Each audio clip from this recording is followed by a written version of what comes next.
Muy bien, queridos amigos, como es habitual, vamos a iniciar haciendo una breve oración. Este, mm, no sé si es que me escuchan bien, por favor, confírmenme si se está escuchando. Perfecto, Sí, sí, le escuchamos bien. maravilloso, Le escucho bien. excelente. Este, mm, Bien, vamos a hacer una pequeña oración entonces.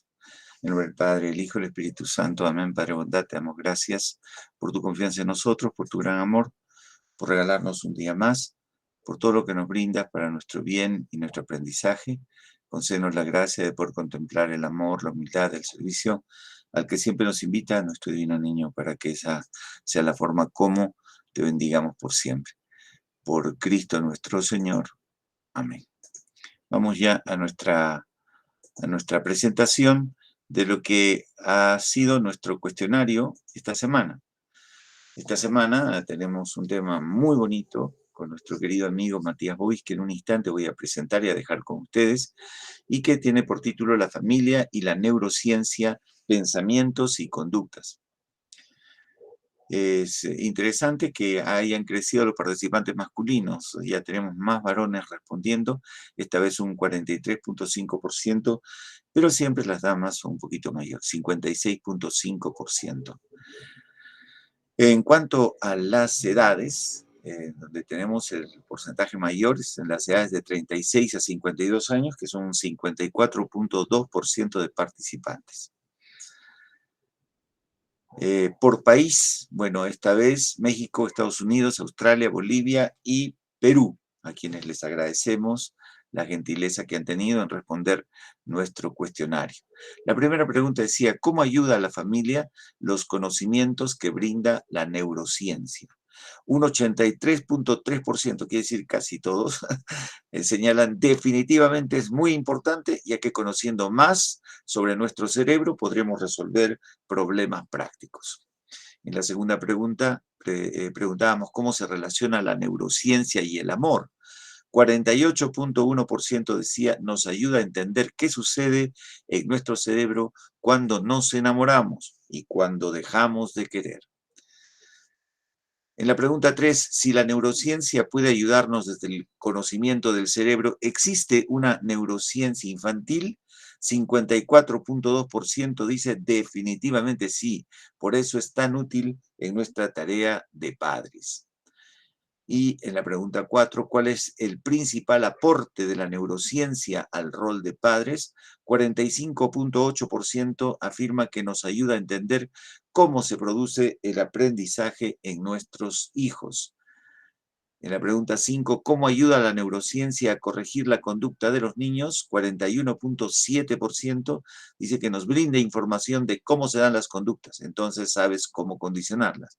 Y 33,3% conocemos cómo es el proceso de aprendizaje en el niño para la enseñanza de buenos hábitos.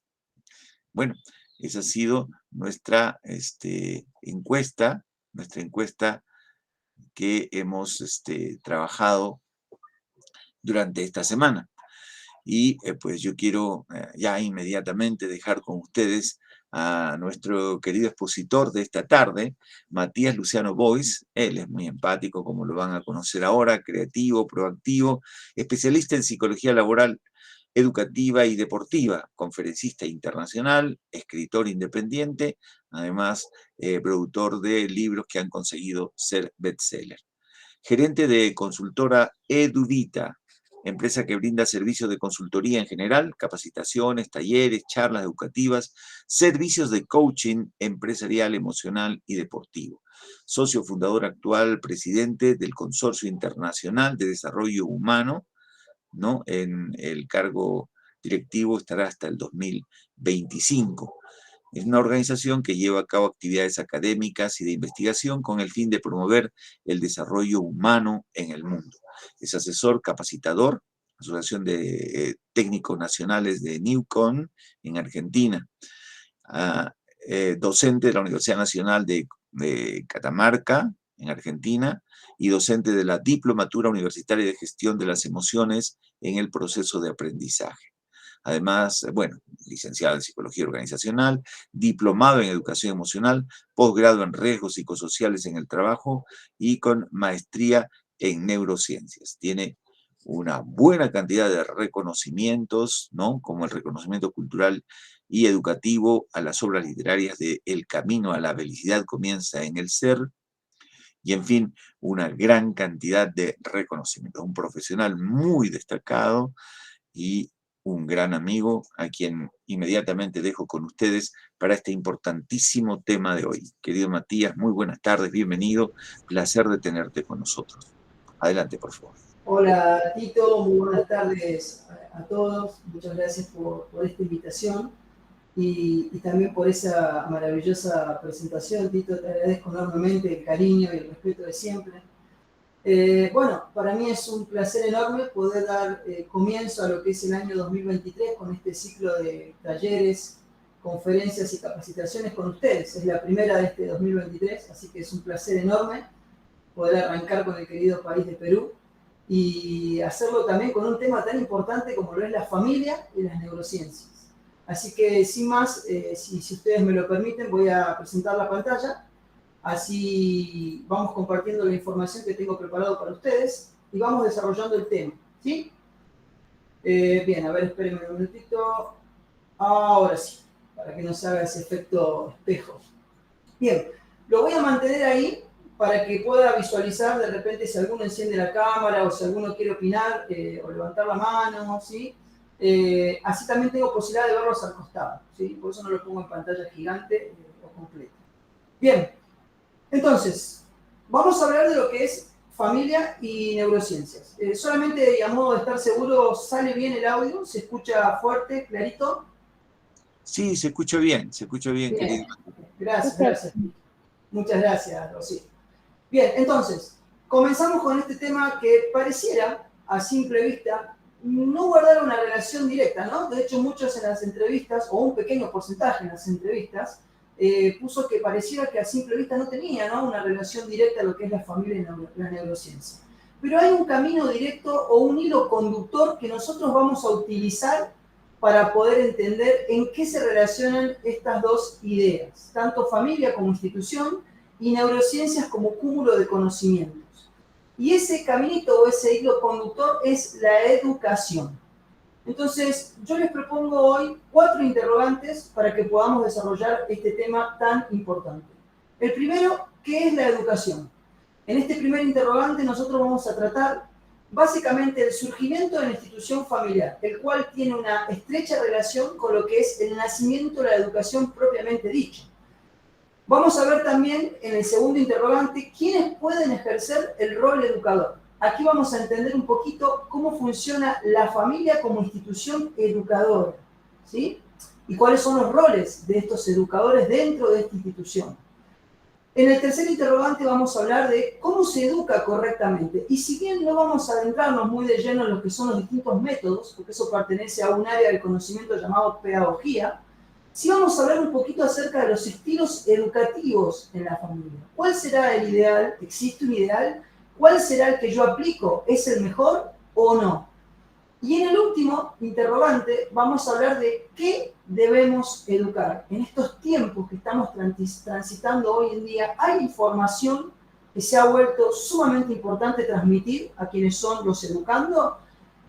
¿Qué tipo de habilidades podemos comenzar a desarrollar para este nuevo mundo post-pandemia? ¿Qué tipo de conocimientos debemos compartir dependiendo las edades de quienes están a nuestro cargo? Todo esto, y de una manera muy escueta y resumida, pero lo vamos a hacer de la manera más clara posible, vamos a tratar en el día de hoy, ¿sí?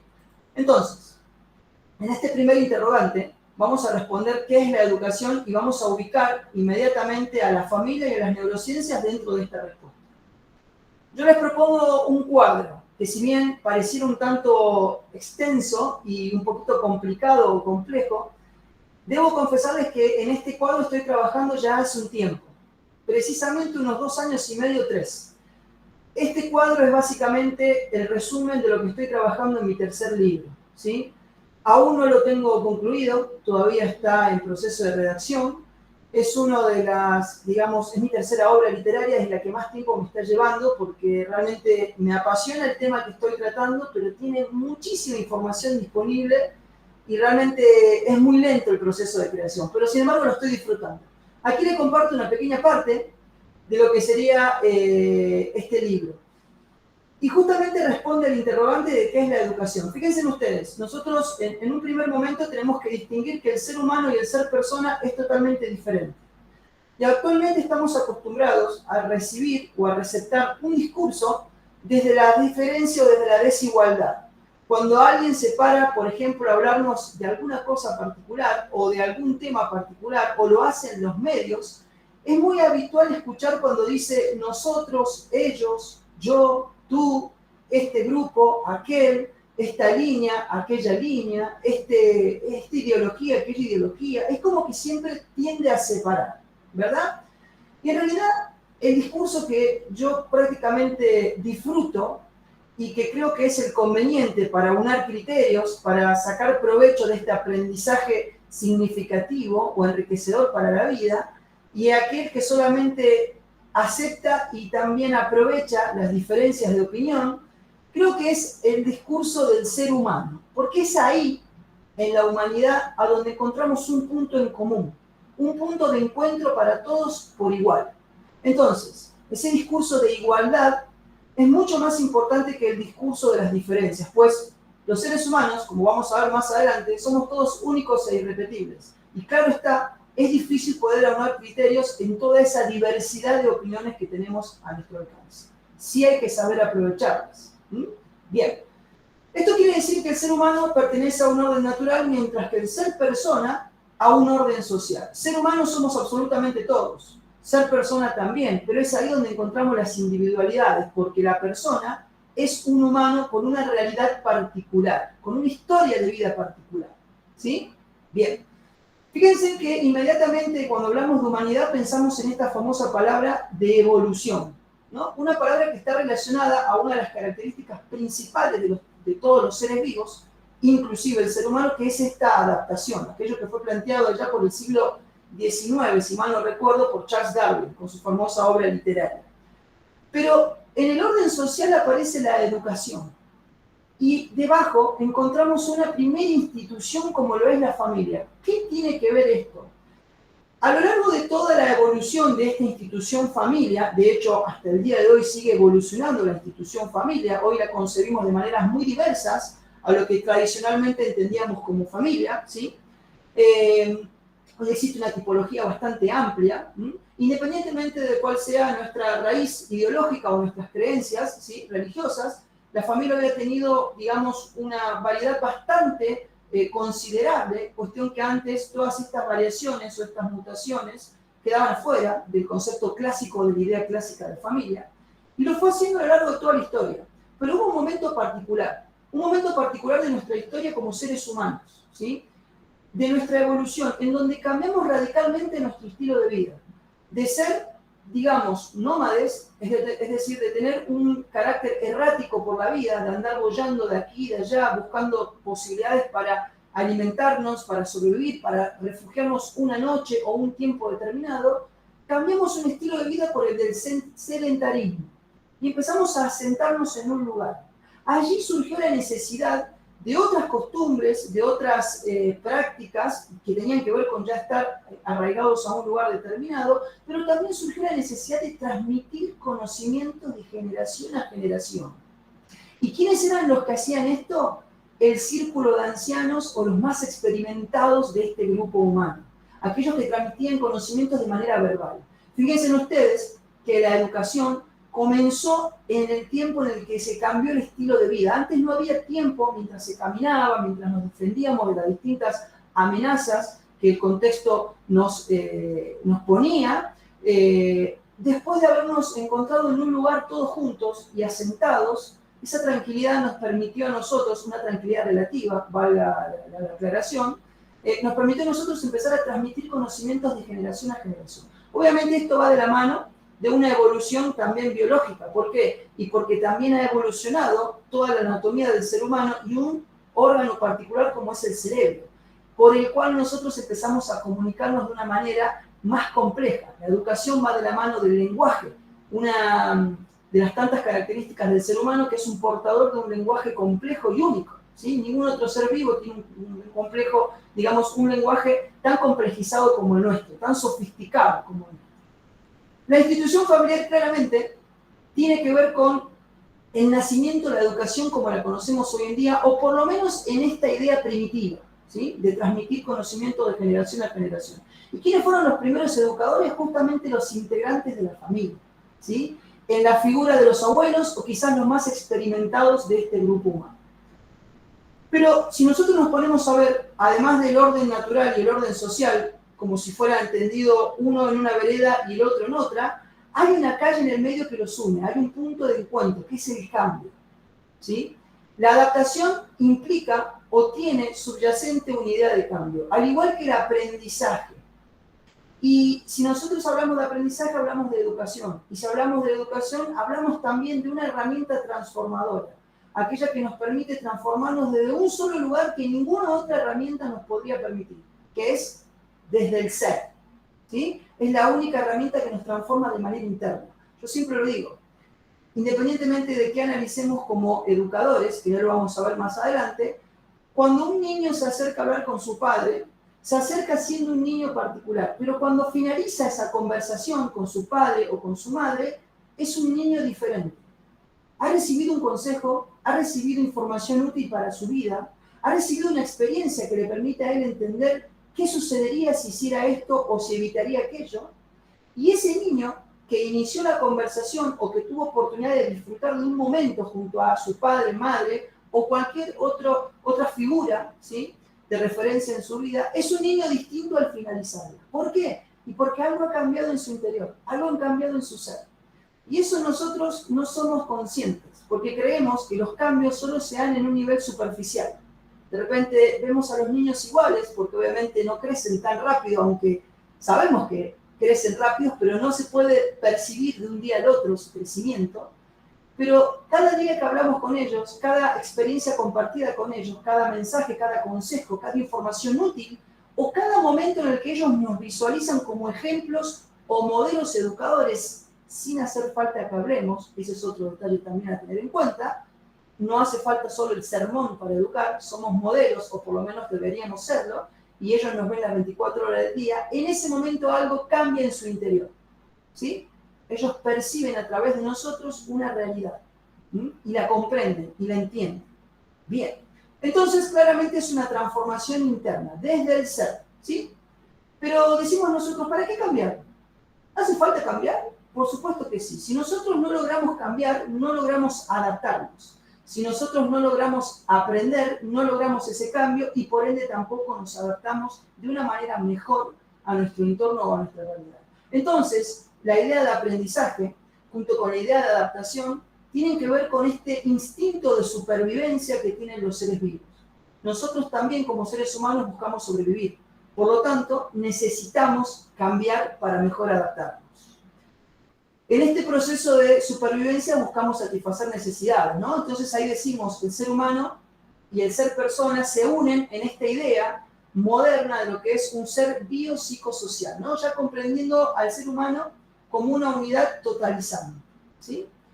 Somos seres únicos e irrepetibles y por ende también tenemos formas únicas de pensar, de sentir y de actuar frente a una realidad determinada. No todos comprendemos la realidad de la misma manera. No todos actuamos frente a una misma realidad del mismo modo. Algunos son proactivos, otros son reactivos, otros perciben amenazas donde otros perciben oportunidades, algunos agradecen, otros se quejan, otros buscan soluciones mientras otros crean más problemas de lo que ya tenemos. Todo frente a una misma realidad. Entonces, claramente los seres humanos somos únicos e irrepetibles, ¿sí?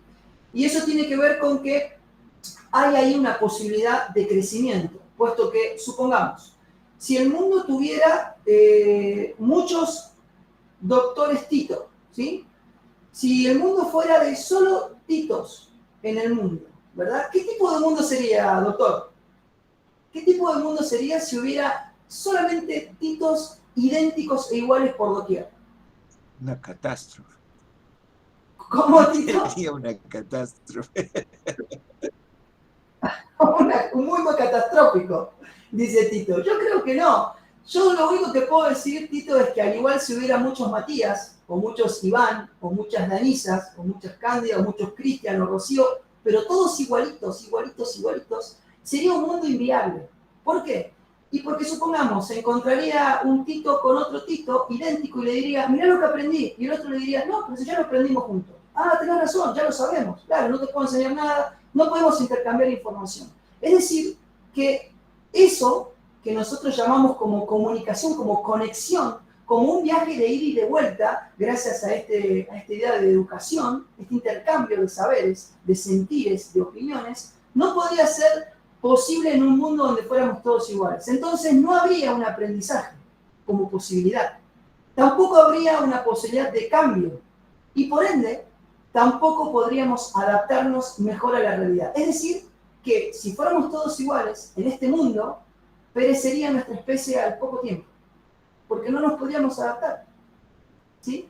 Entonces, en vez de renegar de las diferencias, deberíamos ser agradecidos con ellas, puesto que gracias a que el otro piensa distinto a mí, y así mucha gente en el mundo piensa diferente a mí, yo puedo intercambiar con ellos para mejor adaptarme, para aprender, para ser mejor, para poder instar a este crecimiento personal que lleva por título estos espacios de aprendizaje. Y esto solamente es posible cuando nosotros entendemos la palabra diversidad, cuando la aceptamos y cuando nos volvemos tolerantes. Porque que el otro pueda opinar y que yo lo pueda escuchar no quiere decir que yo tenga que adherir a todo lo que el otro me propone. No, yo simplemente le puedo dar el espacio para que se exprese. Pero después yo tengo la libertad de decir, sí, adhiero, no adhiero, te agradezco por compartirlo, pero no estoy de acuerdo. ¿Sí? Y esto es lo que nosotros llamamos educación para la vida, donde solamente sucede un aprendizaje genuino que se enriquece gracias a la diversidad. Pero ustedes dirán, qué lejos que nos vamos, porque el punto central es la familia y la educación como nexo para unir a las neurociencias. Nosotros entendemos que básicamente existen dos paradigmas educativos. Y esto nos pone a nosotros como padres en alerta. ¿Por qué? Ya lo vamos a entender más adelante cuando hablemos de nuestro rol. En el paradigma educativo tradicional se aspiraba a tener solamente éxito. Y aquí existía una idea de simplemente transmitir conocimientos. Es decir, éramos repetidores, loritos, que decíamos cosas como si se aplicaran a una realidad siempre igual, nunca cambiante. Transmitíamos recetas a nuestros hijos o a nuestros educandos en general, creyendo que el mundo iba a ser siempre el mismo. Ese paradigma ha quedado obsoleto hoy en día, porque hoy entendemos que la realidad es muy dinámica, demasiado dinámica, muy cambiante. Y fuimos testigos por lo que ha sucedido en los años anteriores con esta pandemia. Ha cambiado de una manera muy vertiginosa todo lo que estaba a nuestro alrededor y en muy poco tiempo. ¿Sí?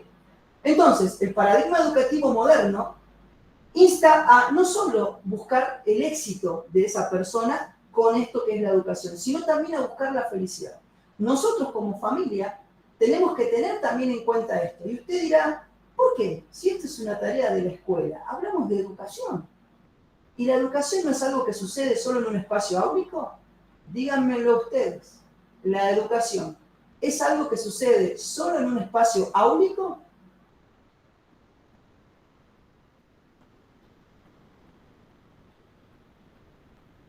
¿Están de acuerdo? ¿La educación solo es posible dentro de una escuela? No. Muy bien, Cristian, exactamente. Por eso cuando hablamos de familia, entendemos que es la primera institución educadora, ¿sí? Y si hablamos de paradigmas educativos, no basta con solo transmitir la información a nuestros hijos como si fueran sermones repetitivos. ¿Por qué? Porque entendemos que hoy en día no solo es suficiente la información que podamos transmitirles, ¿sí? O las experiencias de nuestra propia vida, sino que también es importante el desarrollo de habilidades en ellos para afrontar una realidad diferente a la que vivimos nosotros, lo cual lo vuelve muy difícil, ¿no? Porque nosotros crecimos y nos desarrollamos en un contexto y el de hoy es totalmente diferente. Y a veces es complicado educar para un contexto que para nosotros resulta ajeno, al igual que para ellos. Pero tenemos que ser lo suficientemente perceptivos para entender qué es lo que necesitan hoy en día ellos. Y si hay algo en esta incertidumbre que pareciera estar lo suficientemente claro es que ya no basta con darle herramientas para que alcancen el éxito. Hoy en día es necesario que sean felices. Y ojo, no es que sea algo contrario a lo otro, no es que si yo soy exitoso no soy feliz, y si soy feliz no soy exitoso. No, no, no. Sino que aspirando a solo educar para el éxito, nos quedamos a mitad de camino. Entonces tenemos que poner la vara un poco más alta, donde está la felicidad, que sería quizás el deseo último o el anhelo último de todo ser humano. Y cuando nos demos cuenta que hasta ahí queremos nosotros que se llegue, hasta ahí sería lo máximo a lo cual podemos aspirar, en el camino nos vamos a encontrar varias veces con el éxito, porque es una estación de paso, una ruta de paso y obligada en ese camino que hemos elegido, ¿sí? Por si no ha quedado suficientemente claro, tranquilos. Vamos a tener seguramente un espacio de preguntas para poder afianzar alguna cuestión que no haya quedado claro en este momento, ¿sí? ¿Y las neurociencias a dónde quedan en todo esto? Porque entendemos que la educación es el nexo que nos permite unir familia y neurociencias. Entonces, nosotros somos también educadores y eso creo que nos ha quedado bastante claro. Hay que ver cómo estamos asumiendo nuestro rol desde la familia. Pero las neurociencias, ¿qué nos podrían facilitar? Puesto que, fíjense ustedes, crecer, aprender, socializar y madurar guarda relación con el buen desempeño laboral, con el mejor desempeño cerebral, ¿sí? Y en especial con las zonas que tienen que ver con el neocortex, ¿sí? Pero no solo con el neocortex, a donde nosotros situamos la razón, sino que también el ser humano es un ser emocional, tiene un cerebro límbico, ¿sí? Y que ejerce mucha influencia sobre el neocortex. Los estados emocionales hacen que yo me predisponga de una manera mejor o no para hacer algo, por ejemplo, o para pensar algo.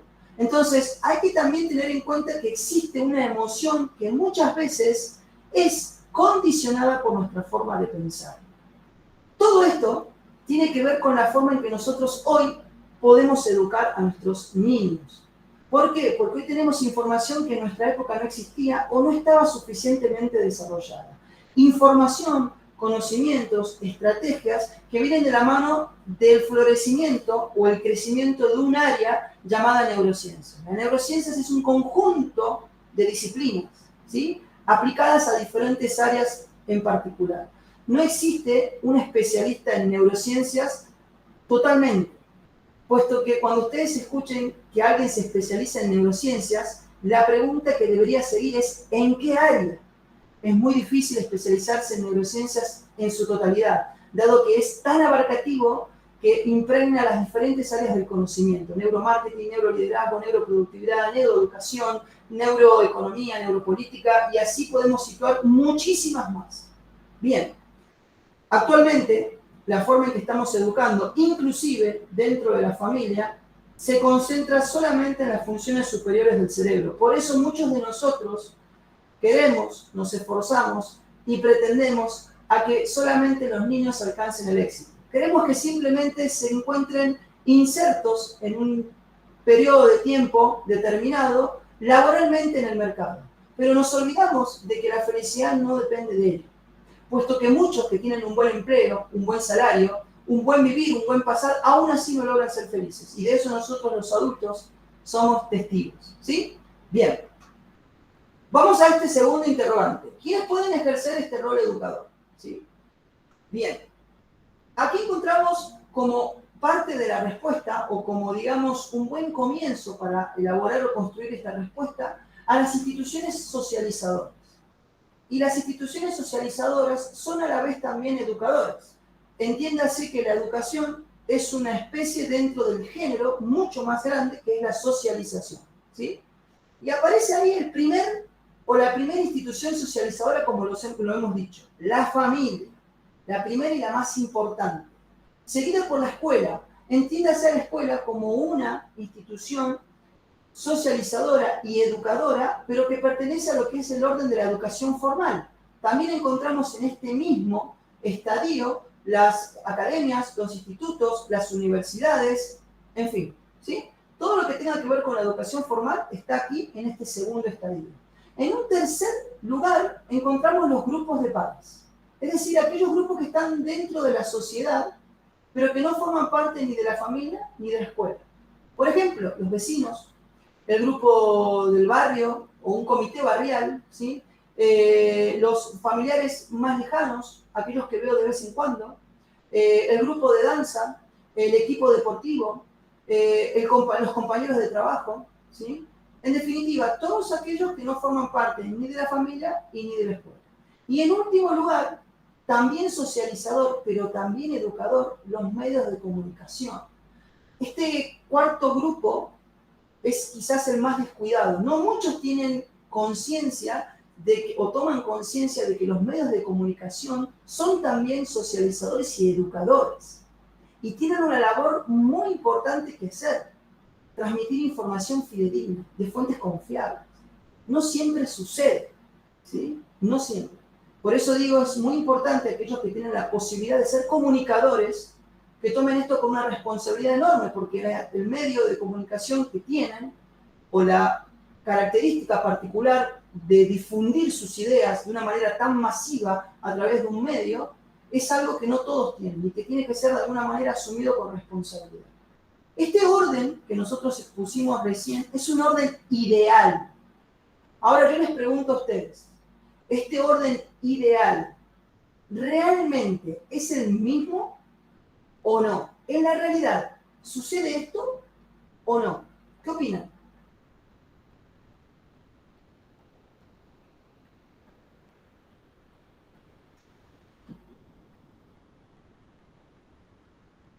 ¿Está la familia en primer lugar? ¿La escuela en segundo? ¿La sociedad o los grupos de pares en tercero y los medios de comunicación en un cuarto lugar? ¿Están de acuerdo? ¿O harían algunas modificaciones? No, no están en el mismo orden. Está bien. ¿Cómo, perdón, Candida? No, no están en el mismo orden. Bien, no están en el mismo orden, dice Candida. ¿Están de acuerdo ustedes?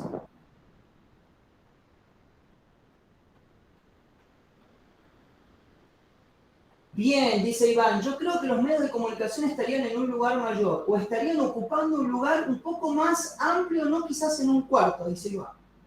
Bien, correcto. Vamos a ver esto, miren. Cuando la familia debería ser la primera escuela para todo niño o niña, la realidad nos demuestra en muchos casos lo contrario. Es la escuela la primera familia de muchos niños, ¿sí? Inclusive, siendo un poco quizás más realista, para muchos niños es la calle la primera familia, es decir, los grupos de pares, ¿sí? Por ello, el orden real de las instituciones socializadoras o educadoras es diferente al orden ideal. Lo que hoy está sucediendo es lo siguiente: los medios de comunicación estarían en un primer lugar. Danisa dice, al igual que los grupos de pares, dependiendo de la edad, con su mayor influencia. Claro que sí, totalmente. Es quizás los medios de comunicación, si nos referimos a nuestros niños, ¿sí? Niños, niñas, adolescentes, ¿sí? Son quizás los medios de comunicación los que han cobrado un terreno o que han ganado un terreno que nosotros le hemos cedido. Es el grupo de par, es decir, los compañeros de la calle, los que ejercen mayor influencia. Es la escuela la que está en un tercer lugar y es la familia, en muchos casos, no digo que sea el de ustedes, la que está a último lugar. ¿Y por qué ha sucedido esto? ¿Qué creen ustedes? ¿Por qué en muchos casos los niños pasan más tiempo con sus teléfonos o con sus tablets o frente a computadores o pantallas que con sus padres? O hablando con gente que realmente ni siquiera nosotros conocemos, recibiendo consejos de ellos, o atendiendo algunos asuntos los docentes o los profesores en las escuelas cuando deberían ser cuestiones que se deben tratar en familia. ¿Por qué ha sucedido esto? ¿Qué creen ustedes?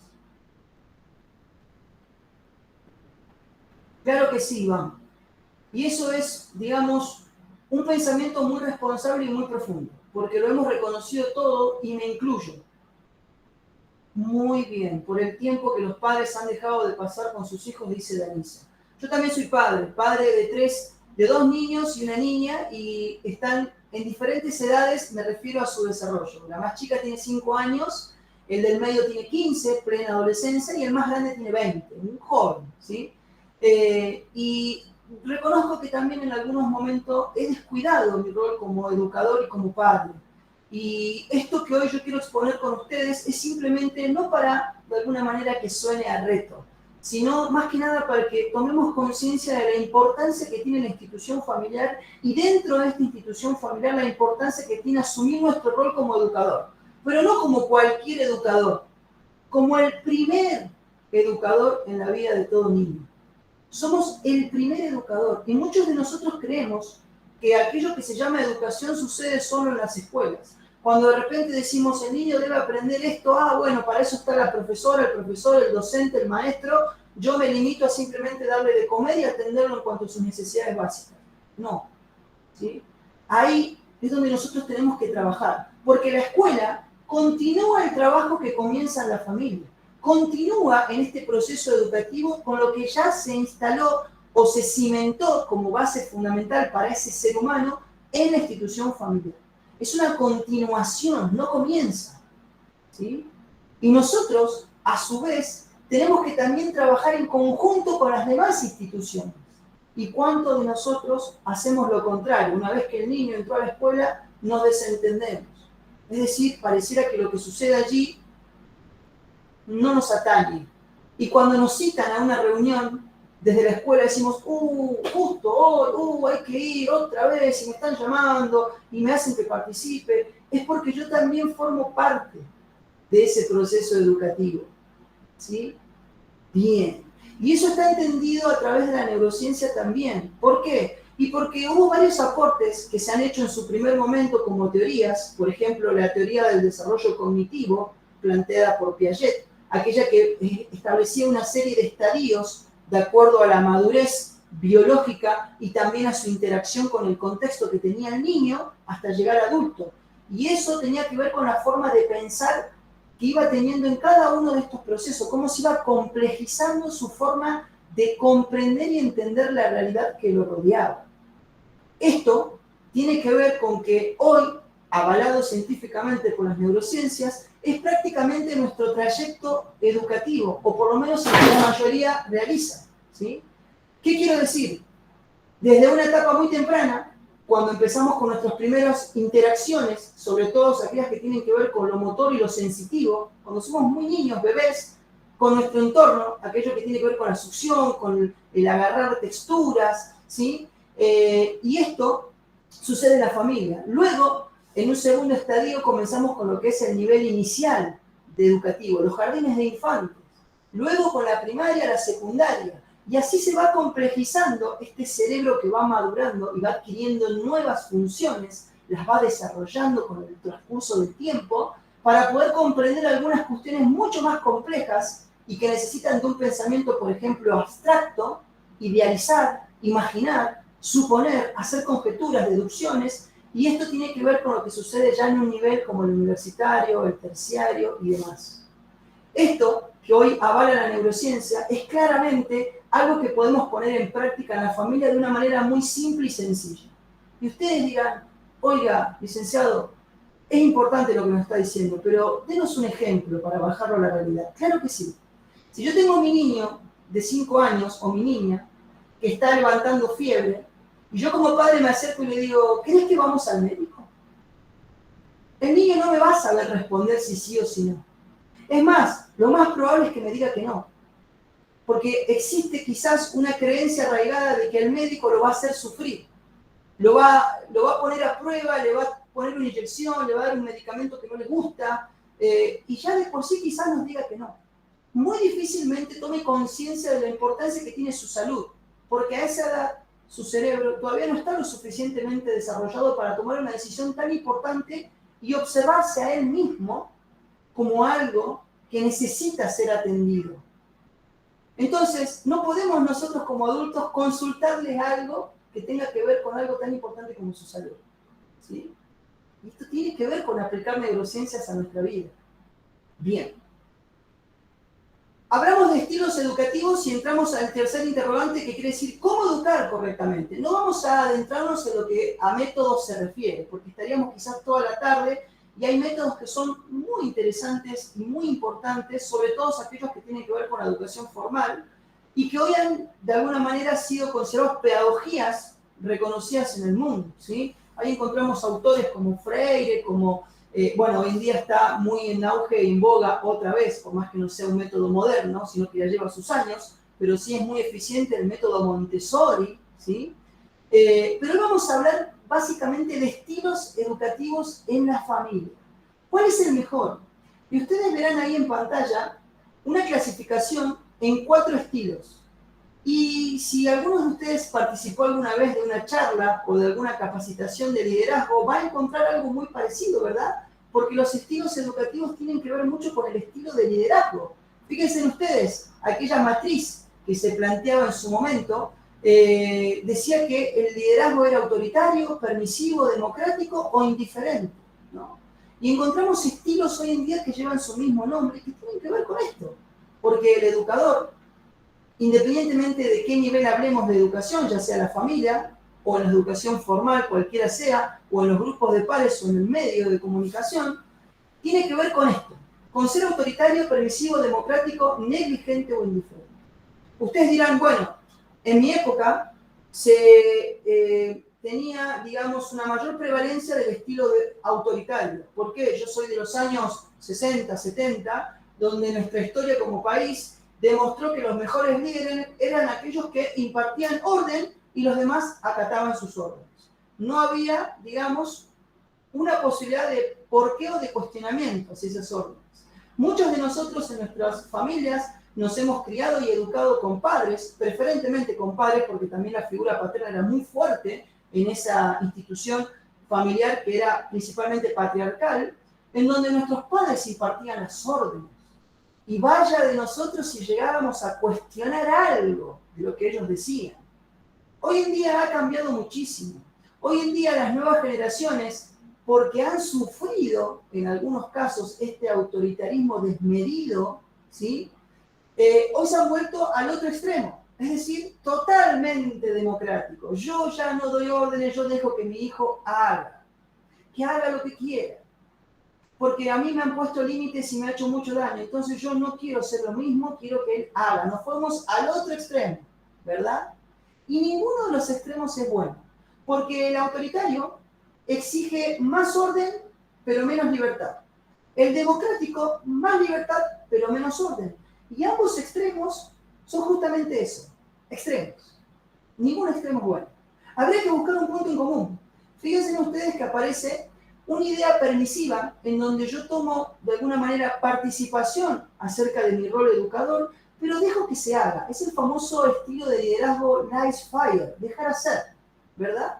También existe un negligente e indiferente, y quizás sería este el peor de todos, porque ya ni siquiera tomo participación o no tomo conciencia de mi rol educador, es simplemente no me interesa, que sea lo que sea, ¿sí? Y si nosotros nos ponemos a pensar, no existe un estilo de liderazgo que sea ideal en todo momento, o un estilo educativo en la familia que sea ideal en todo momento. Ha surgido la idea del líder situacional y es un estilo situacional que se exige hoy en día para poder educar a nuestros niños desde la familia. Ustedes dirán, ¿por qué? ¿Por qué no puedo encasillarme en uno? Y porque no todas las situaciones requieren del mismo estilo educativo. Vamos a un ejemplo, si les parece. Mi hija quiere salir un sábado a las 4 de la mañana a una zona que desconocemos, pero que sabemos que es muy complicada y peligrosa para ella.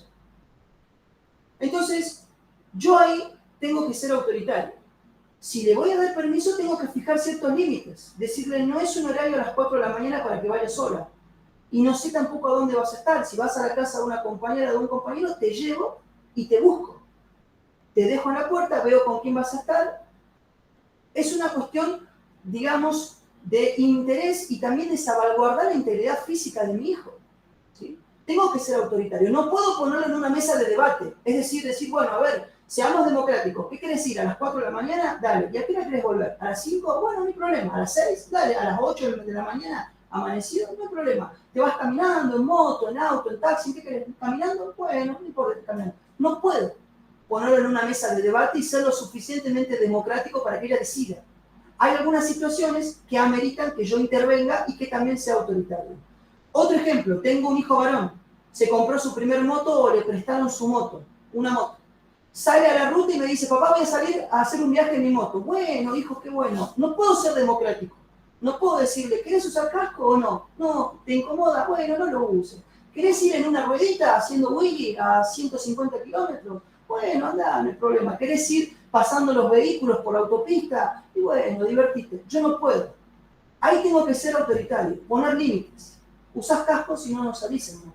La velocidad tiene que ser la regular y la realmente que exige la calle. No puedes exceder la velocidad máxima. No quiero que andes subiendo más de 3 personas al vehículo. Tienen que ser 2 porque el vehículo está diseñado para eso. Quiero que también no consumas ningún tipo de bebida alcohólica si vas a manejar. Y quiero que si te manejas en autopista lo hagas con suma precaución porque los vehículos transitan a gran velocidad. Tengo que fijar límites, ¿sí? En esa situación particular. Ahora, una situación diferente. El cumpleaños o una cena de fin de año. Yo puedo sentarme en la mesa y debatir con ellos lo que mejor les convenga. Por ejemplo, una comida. ¿Qué quieren que cenemos en el día de cumpleaños? ¿Qué querés? ¿Hamburguesas? ¿Una buena carne asada? ¿Algunas pastas? ¿Papas fritas? ¿Comemos en casa? ¿Salimos a comer afuera? ¿Invitamos a algún amigo? ¿Solo los familiares? Ahí sí puedo ser democrático. Ahí sí yo puedo consultarles.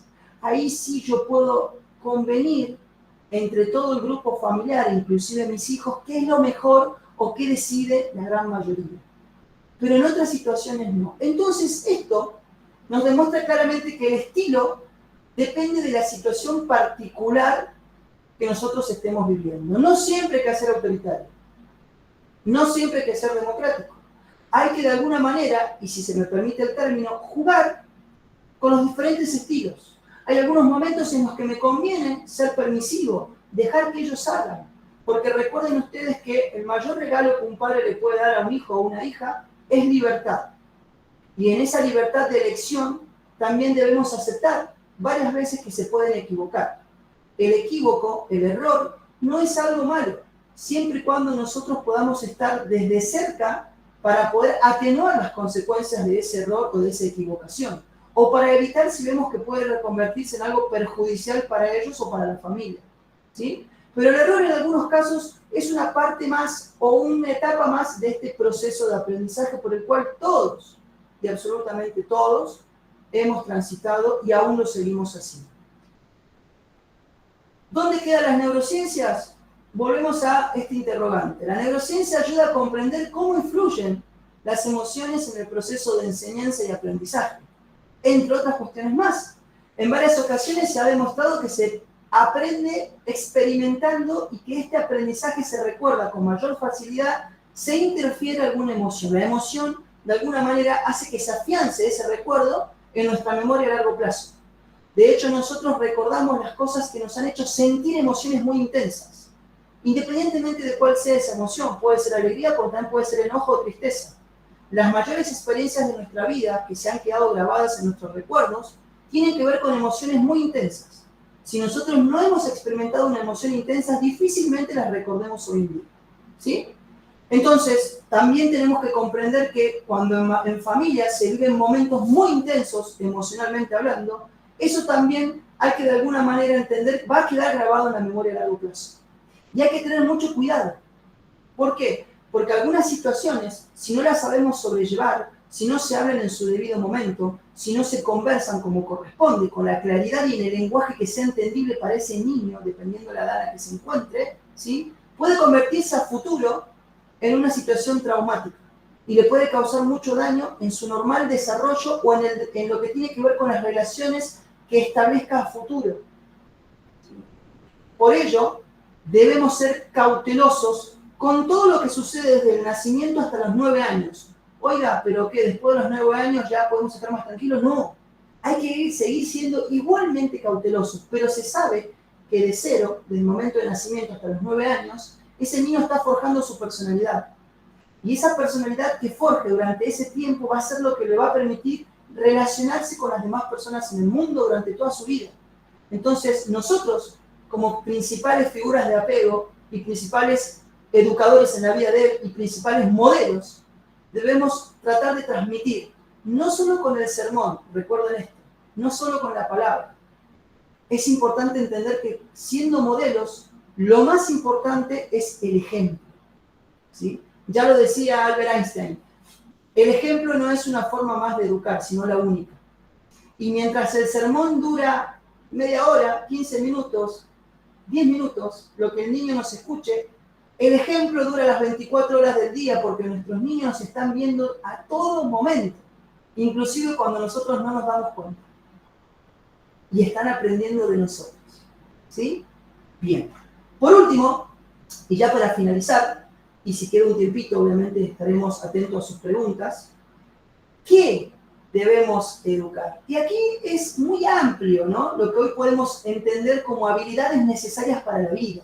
Aquellas que tengan que ver no necesariamente con el éxito, sino como dijimos en un comienzo, con la felicidad de ese ser humano, ¿sí? Para que logre autonomía, para que sea lo suficientemente independiente, para que aprenda a tolerar, a aceptar las diferencias de opiniones que los demás le ofrezcan, para que sea lo suficientemente inteligente para no solo lidiar con sus propias emociones, sino para ser lo suficientemente empático y conectar con el otro, que lo necesita.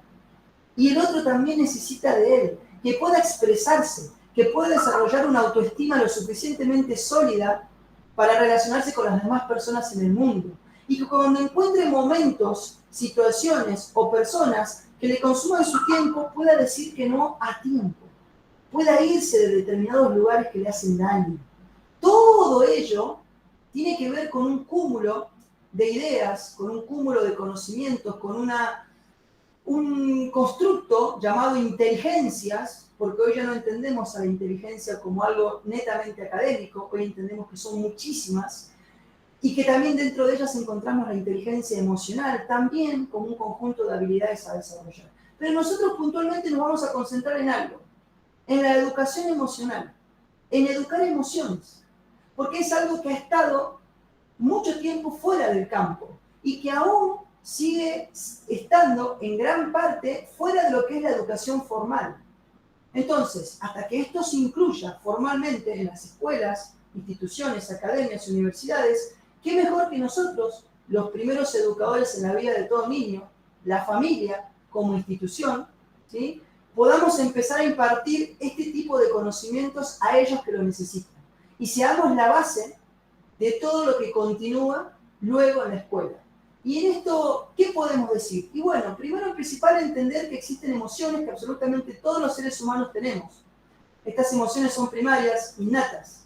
Miedo, tristeza, ira, alegría, sorpresa, desagrado. Puede variar esta clasificación de acuerdo a los autores que nosotros elijamos, pero de acuerdo a lo que planteó Daniel Goleman allá por el año 95, esta es la clasificación que yo tomo para la presentación de hoy, ¿sí? 6 emociones básicas, 4 planteadas por Goleman, 2 que luego agregó el doctor Antonio Damasio, y 6 que encontramos hoy en día. Todos los seres humanos experimentamos estas emociones, ¿sí? Esto quiere decir que cuando el niño me diga, papá, ¿está mal sentirme triste? No, en absoluto, hijo. Está bien estar triste de vez en cuando. No está mal sentirse triste, sino que el desafío que tenemos es qué hacer con aquello que siento, ¿sí? Por ello, reprimir o negar emociones nunca fue un camino que nos lleve a mantener nuestra salud o nuestra integridad. Siempre fue algo que se ha convertido en un problema a largo plazo, a mediano y largo plazo. Y es algo a lo que nosotros nos hemos acostumbrado en algún momento. Reprimir o negar. Hoy en día se entiende que reprimir o negar no es el camino correcto. Hay que aceptar aquello que sentimos, aprender a convivir con cada una de las emociones, puesto que cada experiencia emocional nos da la posibilidad de un aprendizaje. Y eso solo es posible cuando yo me permito sentir y luego reflexionar sobre aquello que estoy sintiendo. Esto es quizás una herramienta importantísima que como padres o como familia podemos comenzar a educar. ¿Sí? Bien. La particularidad de estas emociones es que duran pocos segundos, son efímeras, y cuando se empiezan de alguna manera a extender en el tiempo, se convierten en emociones secundarias. Pánico, depresión, odio, desprecio, hostilidad, ansiedad, amor, cariño, admiración, envidia, etc. Son emociones secundarias que duran más de solo 90 segundos. Es decir, no son efímeras como las primarias, son duraderas.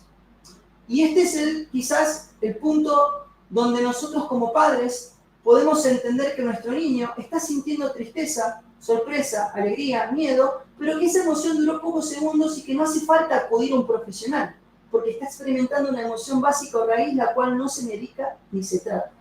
Ahora, cuando ese niño niña, adolescente, joven, está experimentando una emoción donde existen más de solo pocos segundos o minutos, es decir, está así hace días, semanas, meses, quizás años, entonces nosotros tenemos que entender que estamos frente a una emoción secundaria y es ahí donde es necesario pedir ayuda, donde aparecen un montón de profesionales, sobre todo aquellos relacionados al área de la salud mental, como psicólogos y psiquiatras, que nos puedan dar una mano para volver a restablecer este equilibrio emocional, ¿sí? Esta es la distinción quizás más importante que tenemos que tener en cuenta en familia. ¿Cuándo pedir ayuda? Porque muchos de nosotros no sabemos en qué momento pedir ayuda. Y a veces entramos en un estado de desesperación sin saber a qué nos estamos enfrentando. Las preguntas correctas que debemos hacer es, ¿qué sentís? Si no me puede responder porque es un niño muy pequeño y claramente con 4 años no me sabrá decir si es tristeza, ira, tratar que lo exprese con el cuerpo. ¿Qué sentís? ¿Calor, frío, duele la panza, ganas de llorar, falta de energía? Para que nosotros podamos relacionar esa sensación con un estado emocional particular. Recuerden que cada emoción tiene una forma diferente de manifestarse, ¿sí? Y ponerle nosotros la etiqueta. Ya si hablamos con un adolescente o con un joven, quizás se animen ellos a poner la etiqueta, aunque existen adultos que hasta el día de hoy no saben qué emoción sienten en cada momento, pero quizás los niños puedan. Si no, debemos nosotros estar preparados para ayudarlos. La segunda, ¿hace cuánto que te sentís así? Y hace solo pocos segundos vi una película, me dio mucha tristeza, leí un libro, escuché una música que me hizo sentirme nostálgico, ya se me va a pasar, fantástico, es una emoción primaria. Ahora, perdí un amigo, me dejó mi novio o mi novia, hace un mes, 2 meses que no tengo ganas de comer, no me estoy haciendo, ojo, la emoción ya no es primaria, es secundaria. Y puede que estemos frente a una depresión, o por lo menos a lo que sería el inicio de una depresión. Si hace un mes, 2 meses, 6 meses que se siente así y que ha perdido el sentido de la higiene personal, la alimentación, las actividades sociales, puede que estemos frente a ello. Ahí hay que pedir ayuda. Ahí nosotros como padres no tenemos las herramientas, salvo que sean psicólogos, pero aún así perderían la objetividad al tratar a sus hijos. Es conveniente pedir ayuda afuera a un profesional del área de salud mental. La tercera pregunta, y si es posible, identificar qué es lo que me ha hecho que me sienta así, para saber si algo está sucediendo en la familia que haya provocado ese estado emocional en uno de sus integrantes. Estamos hablando muy fuerte, discutimos todo el tiempo, yo realmente me siento mal y me entristece. Claramente es algo que podemos corregirlo, ¿sí? ¿Por qué? Porque está puesto de manifiesto que se ha convertido en un disparador emocional para un integrante y está haciendo que experimente emociones displacenteras. Para evitar que esto siga sucediendo con él o con cualquier otro de los integrantes, debemos cambiar, debemos corregirlo, ¿sí? Bien. En resumen, y a modo de finalizar, la familia es, de alguna manera, la institución socializadora y educadora más importante. Por algo está en primer lugar o por algo debería estar en primer lugar. Si es que no, debemos recobrar, de alguna manera, ese orden de las cosas, ese orden ideal, y la familia debería volver a ganar aquel terreno que ha cedido o que ha perdido con tecnologías, con otros grupos o con otras personas que, sin ánimos de entender que pueden también acercarse para brindar lo mejor de sí, nunca lo van a hacer como lo hace una institución familiar, ¿sí? O por lo menos en una institución familiar que de alguna manera se sostiene dentro de lo que es lo saludable, porque existen familias que aún así hacen mucho daño y hacen más daño de lo que podría hacernos de repente un grupo ajeno a la familia. Pero entendiendo como que la familia se ha constituido de manera saludable y que pretende el bienestar de todos sus integrantes, entonces, sin dudas, no hay nada mejor que eso, ¿sí? Tiene gran incidencia en el desarrollo emocional y social de todo individuo, sobre todo en sus primeros años de vida. Modera su manera de pensar, la manera en que toma decisiones y la forma de comportarse y hasta la perspectiva de vida que adquiere. Lo que se cimienta desde los primeros años de vida y dentro de la familia, muy difícilmente se cambia luego. Claramente el ambiente en el que crece un niño lo define como persona, y entonces crecer, aprender y socializar y madurar depende del buen desempeño cerebral, como ya dijimos. Por ello, la neurociencia, incluso para la familia o para la educación en la familia, se convierte en una fantástica aliada. Esto es todo lo que yo quería ofrecerles en el día de hoy. Perdón si me excedí algunos minutos. entiendo que hemos comenzado también un poquito más tarde. Quedo a disposición de ustedes si es que hay alguna pregunta, consulta, algún interrogante que quede aún por responder. Y si no, desde ya, muy agradecidos con esta maravillosa invitación. Muchas gracias a ti, querido Matías. Excelente la exposición. Por favor, entonces, en este momento, Matías está poniéndonos la tarea de hacer preguntas, porque esta retroalimentación es muy útil, ¿no? Cuando nosotros escuchamos un tema, siempre pensamos, ¿y cómo hago yo para aplicarlo a mi vida? ¿Cómo hago yo para aplicarlo a mi realidad? Y seguramente que en ese momento encontramos pues algunas dudas, es absolutamente normal. Y por eso es tan importante que formulemos preguntas, ¿no? Con toda tranquilidad, los que tengan alguna duda, alguna inquietud, pues seguro que Matías la va a absolver con gusto. Así que por favor, abren su micro y preguntan, o si gustan, si es que tienen algún problema en el micrófono, pueden escribir en el chat y yo leo su pregunta, no hay problema, ¿no? Entonces, a ver, ¿alguna pregunta, por favor?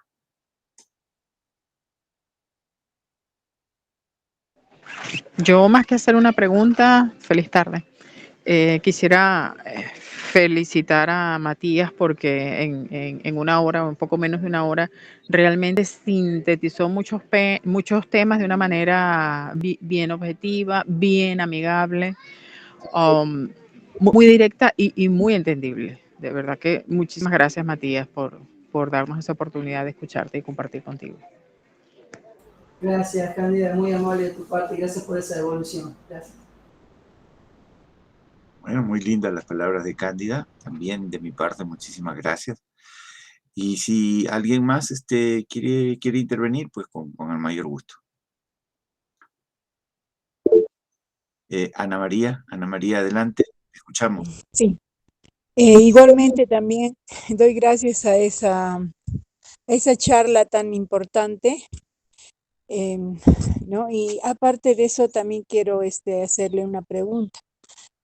En el caso, digamos, que un niño que hasta ahora tiene 11 años, no se le ha educado en esa libertad que está usted comentando, y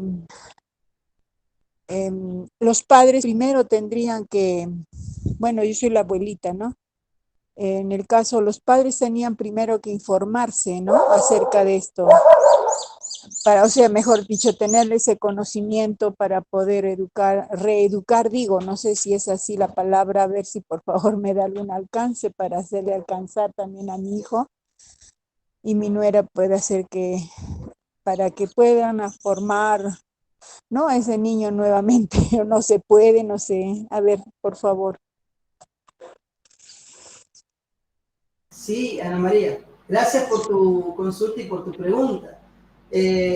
Yo trabajo hace un par de años con lo que es un proyecto que se llama Educando Emociones, en donde trabajamos también con muchas familias, sobre todo con muchos padres, porque la idea de poder llevar herramientas como lo son la educación emocional o todo lo que tenga que ver con la educación emocional o la gestión emocional, ¿sí? Como una de las habilidades dentro de esta educación emocional.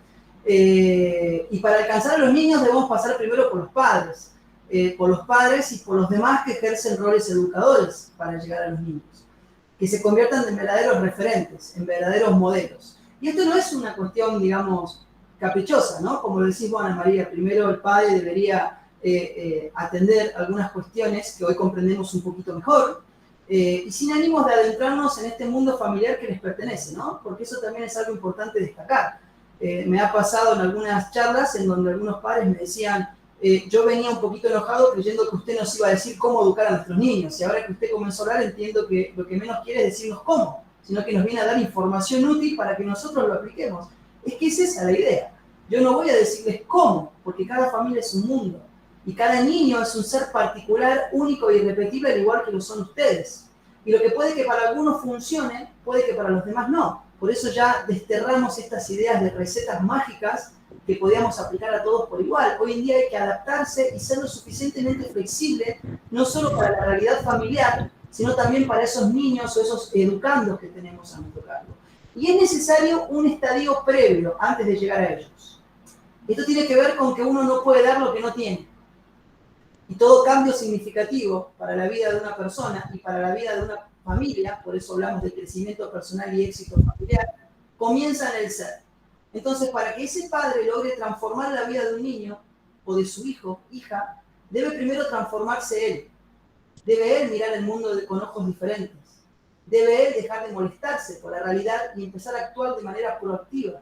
Debe él dejar de ver problemas donde no los hay y empezar a disfrutar o agradecer de los momentos maravillosos que tiene en familia, para luego ese niño poder entender lo que el padre quiere decir o transmitirle, en palabras o con el ejemplo. Difícilmente logremos esto con ese modelo tradicional de simplemente transmitir información. Yo creo que el desafío más grande que tenemos es tomarlo, hacerlo propio y convertirnos en verdaderos modelos para ellos.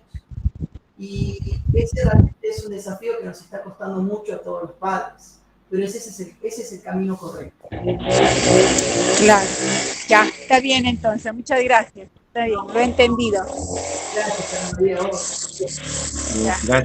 Gracias, Ana María. Tenemos una pregunta, Matías, en el chat. Dice, hoy escuchaba en las noticias, en este contexto de convulsión que vivimos en el Perú, que una psicóloga recomendaba no exponer a nuestros hijos a las noticias. ¿Qué opinas, Matías?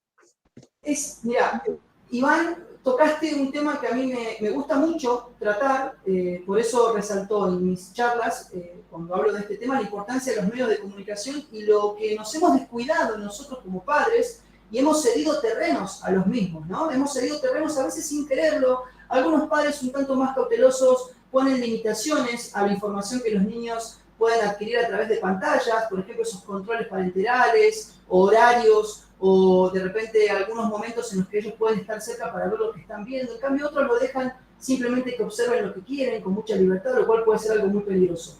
Pero atento a lo que decís vos, Iván, y que me parece muy acertado tu comentario, y de hecho te lo agradezco, los medios de comunicación nos muestran una visión muy parcializada de lo que es el mundo. Si ustedes prenden una noticia, por ejemplo, un canal de noticias o un programa como los noticieros, lo que van a encontrar ahí es una parte del mundo, digamos, no muy buena para ver, ¿no? Que si bien es información útil, que nos muestra una realidad concreta, particular, no es precisamente ese el mundo en su totalidad. Es decir, si yo prendo un canal de noticias y veo que hay violaciones, asesinatos, estafas, persecuciones, cuestiones que nos tienden a dividir como sociedad y demás, yo voy a creer que el mundo es eso, ¿sí? Y voy a terminar sufriendo por una realidad que no existe. Oiga, licenciado, esto pareciera que sucede ahora con la tecnología. No, no, no, no. Hay un filósofo muy conocido por todos nosotros, como lo fue Platón, ya planteó en su momento la alegoría de las cavernas, ¿se acuerdan? En ese mundo ideal y en ese mundo sensitivo en donde una persona se escapaba, veía la realidad, volvía para contarles y sufría el azote de los que estaban encadenados aún en la caverna, creyendo que les estaba mintiendo. Bueno, algo parecido sucede con nosotros. Hay gente que solamente cree lo que ve a través de las pantallas. En cambio, hay otros que gozan la vida de una manera diferente, a través de experiencias y momentos. Nosotros sabemos que el mundo no es aquello que nos muestra una pantalla. ¿Por qué? Porque al margen de que esa es una realidad que existe, pero es muy pequeña, porque en el mundo siguen existiendo perdón, amor en todas sus manifestaciones posibles, familias constituidas o proyectos de familias que se inician hoy. Por ejemplo, en este preciso segundo, hay dos personas tomando una decisión de iniciar un proyecto familiar. Hay gente que tiene hijos, hay gente que acompaña a sus hijos, hay películas, hay música para bailar, para cantar, hay recetas para aprender y para cocinar, hay comidas para degustar, hay libros para leer, hay momentos para vivir. Entonces entendemos que lo que los medios nos muestran es algo muy escueto y muy poquitito. Debemos ampliar la mirada. Y si le vamos a mostrar a los niños que esto existe, que sea solo una pequeña parte. El resto, dejémoslo que lo descubran junto a nosotros, saliendo a tomar un mate o una comida o compartir un agasajo familiar, viendo una película juntos, bailando, riendo. Porque eso también es la vida y eso también es el mundo. ¿Se entiende? Muchas gracias, querido Matías. Excelente, excelente. Dice Iván, excelente reflexión. Muy de acuerdo contigo, tenemos que acompañar a nuestros hijos. Matías, bueno, ya sabes, cada vez que tú hablas, yo disfruto mucho y pues te escucharía todo el tiempo posible. Muy agradecido por la bondad que has tenido en acompañarnos. Como te explicaba, hacemos una presentación de tareas, ¿no? ¿Qué tareas tenemos eh, para, para esta semana con el tema que hemos trabajado contigo ahora? Entonces, yo pongo a tu consideración para que tengas la bondad de corregir, incrementar algunas tareas de repente que yo he puesto o de repente mejorarlas, ¿no? Entonces decíamos tareas para la sesión número 3, ¿cómo cumplimos nuestro rol de educadores en nuestra familia? No sé si está bien planteada la pregunta o podríamos precisar algo, querido Matías.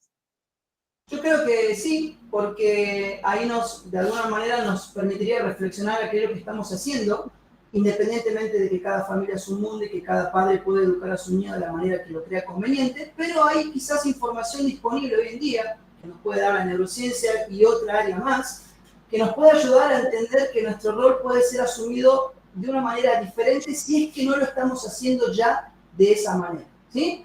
Entonces, siendo muy cautelosos con no ser invasivos con aquello que es la familia, podemos de alguna manera llevar o suministrar información útil para que ese padre vea, mida, entienda, reflexione sobre su rol. Me parece bien formulada la pregunta, Tito. Gracias. Nos reconocemos como padres autoritarios, permisivos, democráticos, negligentes o indiferentes, y en todo caso, ¿cómo nos gustaría ser? Digamos, ¿cómo nos reconocemos ahorita que estamos actuando y cómo quisiéramos ser, ¿no? Bien, está bien porque si estamos encasillados en un solo estilo educador, puede que algunas situaciones no las podamos manejar de la manera más efectiva posible, ¿sí? Si somos autoritarios, de repente quizás a la hora de festejar un cumpleaños, como decíamos en el ejemplo, podamos hacer que la otra persona se enoje si partimos reglas en vez de consensuar con la familia la manera en que quizás podamos festejarlo para disfrutarlo todo. Así que me parece bien también esa pregunta, muy acertada. ¿Estamos atentos a las emociones de nuestra familia? A veces hago esta pregunta porque eh, no estamos muy atentos a lo que pasa con nuestros hijos o con nuestra pareja, y a veces ellos perciben, diríamos, nuestra desatención a sus emociones, ¿no? Eh, eh, ¿Cuántas veces nuestra pareja nos ha dicho, yo estuve muy preocupada por tal cosa, tú ni cuenta te diste? ¿No? Entonces, si estamos atentos a las emociones de nuestra familia, ¿no? Es si reconocemos que están pasando por alguna emoción, ¿no? Y si estamos atentos a nuestras emociones, porque a veces también nosotros hemos vivido en una sociedad en la cual parece que ocultar la emoción es lo más adecuado, ¿no? Y no nos damos cuenta que ocultarla definitivamente no se puede, porque de alguna manera resonamos la emoción. Quiere decir, si yo tuve un problema, por ejemplo, en el trabajo, yo llego a casa mortificado por ese problema, aunque no cuente a nadie el problema, mi conducta con mi familia va a resonar, esa emoción, eso que yo he sufrido en el trabajo, va a resonar transmitiéndoles a ellos también preocupación, ansiedad, pero no saben exactamente por qué. Es porque de pronto me han visto a mí, es que estoy contrariado, ¿no? Es una buena también pregunta, Tito, porque, a ver, habla mucho de la empatía, ¿no? Y a veces nos limitamos a ser empáticos cognitivamente, es decir, esforzarnos por entender lo que el otro piensa o por lo que nos quiere transmitir en una idea o opinión. Pero ese es, digamos, un camino a medias. Hay que ser empático no solo cognitivamente, sino que también emocionalmente. Es decir, no solo entender lo que el otro piensa, sino también lo que el otro siente. Entonces, el camino completo sería llegar a esta empatía emocional, también pasando por lo cognitivo. De alguna manera esto es permitido porque hablamos de neurociencias y tenemos neuronas espejo. Y absolutamente todos los seres humanos la tenemos, ya están reconocidas e identificadas. Entonces, hacer uso de estas neuronas espejo para poder conectar de un modo diferente y quizás del modo más humanamente posible con el otro. Bueno, y la última que he puesto es, ¿podemos enseñar una óptima gestión emocional con el ejemplo? Digo que a veces pasa que, por ejemplo, nuestro hijo tuvo un momento difícil en el colegio y se viene contrariado y se viene fastidiado por eso. Y nosotros que, como tú bien decías, no hemos desarrollado bien la escucha activa, simplemente decimos, ¿qué pasa? No, que tuve este problema, pero tendrías que haber hecho esto, tendrías que haber hecho lo otro. O sea, damos fácilmente consejos, pero no estamos atentos a cuál es la emoción que le embarga en ese instante, por qué está tan contrariado, y deberíamos ser, como tú dices, más empáticos. Pero en todo caso, si quisiéramos que nuestros hijos actuasen de forma adecuada con la emoción, la mejor forma de enseñarlo es actuando nosotros de la manera adecuada con las emociones que nosotros tenemos, ¿no? Digo, si nuestros hijos ven que frente a una circunstancia fuerte, adversa, qué sé yo, sabemos manejar esa emoción, reconocemos que la emoción nos va a dar información, que la emoción nos da energía y sabemos usar esa energía y esa información ubicando adecuadamente en una conducta que sea saludable, que sea proclive a nuestro bienestar, a nuestra armonía. Entonces nuestros hijos van a aprender de nosotros cómo gestionar la emoción, ¿no? Más que simplemente darles recetas a ellos o consejos. Claro que sí, hablamos de una educación para la vida. Y esta educación para la vida, que ya no solo se concentra específicamente en la productividad o en el éxito, sino que se concentra en la felicidad de ese individuo, tiene que ver con convertirnos en buenos ejemplos, en poder desde nosotros tratar de transmitir aquello que queremos cambiar en el otro, porque transformándolo en nosotros, transformamos también la vida de los demás. Y déjame que haga una sola aclaración para finalizar. Me gustó mucho el término resonante, que por si ustedes no lo han leído bien, Tito ha puesto resonante y no rezongante, ¿no? Esa es otra cosa diferente, porque resonantes somos todos en algún momento. Pero esto de la resonancia tiene que ver con un término acuñado por Daniel Goleman en lo que es liderazgo, y el resonante se refiere a uno poder transmitir aquello que siente al otro, como una cajita que resuena y que es escuchada por los demás. Entonces nosotros podemos también, desde nuestro lugar, transmitir estas emociones a los demás integrantes de la familia. Eso es algo realmente maravilloso de tener en cuenta, por eso me detuve también en esta aclaración, porque no siempre el estado emocional de la familia es algo que no pueda variar o no pueda cambiarse. Yo puedo trabajar porque la emoción es contagiosa y es sociable, y si yo logro gestionar para mí, también puedo gestionar para los demás. Y aún en estos momentos difíciles que toda familia pasa, puedo yo también elegir cómo comunicar al otro algo para que se sienta de una manera diferente o para que pueda gestionar correctamente aquello que está sintiendo en un momento particular, ¿sí? Gracias, Matías. ¿Agregarías alguna Me parece que tarea? con esa es más que suficiente, Tito, y a modo también de ser indulgente con quienes van a hacer la tarea. Ok, muy bien, muchísimas gracias, muy amable. Matías, un placer haber compartido contigo esta reunión y pues estamos en contacto siempre, deseándote lo mejor a nivel de salud, a nivel de éxito en tus proyectos, que sé que son muchos, y bueno, pero emprendes proyectos que son realmente muy valiosos, son muy buenos y Dios tiene que estar siempre al lado tuyo haciendo que esas buenas ideas tengan el cauce adecuado. Bendiciones, querido Matías. Un abrazo y pues que te vaya muy bien. Muchísimas gracias por esto que nos has regalado hoy día. Muy amable. Gracias. Muy bien, queridos amigos, estamos culminando nuestra tercera reunión.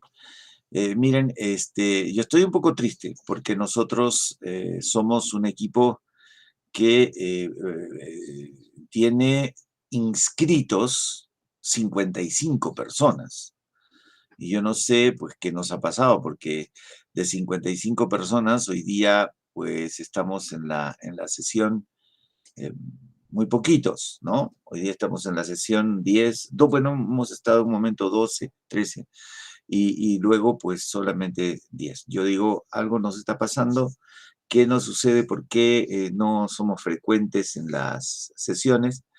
Y quiero pedirles a los que están aquí que puedan invitar para que las siguientes sesiones vengan. Si hay alguien que no ha venido hasta hoy, como han visto ustedes, cada tema es tema muy importante, muy interesante, muy valioso para nuestra vida. Y entonces, esto que nuestros queridos expositores nos regalan con tanto amor, pues vale la pena que nosotros sepamos aprovecharlo. Entonces, invitarlos para que podamos participar, para que puedan venir, para que puedan estar con nosotros y los enlaces que yo les envío pueden compartirlos con las personas que quieran, pueden hacerlo con toda libertad. Si alguien aquí en el grupo quisiera hacer un WhatsApp con todos los miembros de este grupito, pues con todo gusto, pues yo les puedo dar los datos, los teléfonos que tengo para que puedan hacer un WhatsApp y comunicarse por el WhatsApp, porque toda la información yo las envío por los mails, pero no sé si las reciben. ¿Están recibiendo la información por el mail? Margot, ¿estás recibiendo la información por el mail? Ana María, Miluska. Recién va a revisar mi hijo en este caso. Bueno, Sí. bueno, yo entiendo el esfuerzo que hace Ana María porque para ella es un poco difícil lo que es la tecnología, pero hace un gran esfuerzo y pone mucho cariño y yo por eso la quiero tanto y la felicito porque es realmente valioso el cariño que ella pone en el aprendizaje. Es una persona sabia. Les preguntaba a los demás, Margot, ¿tú recibes la información que enviamos por el correo? Sí, doctor, muchas gracias. Sí, sí los recibo. Ok.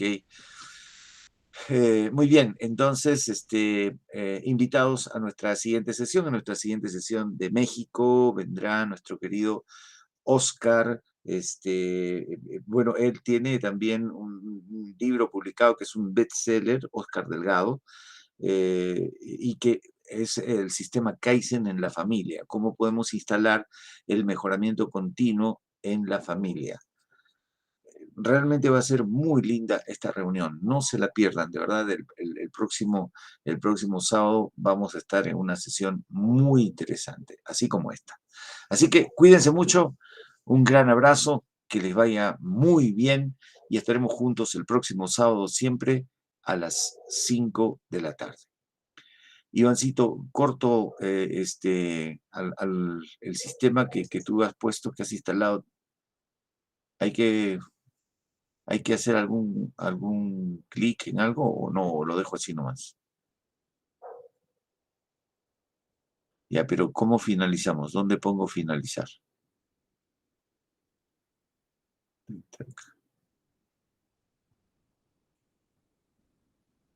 O sea, basta con cerrar la grabación.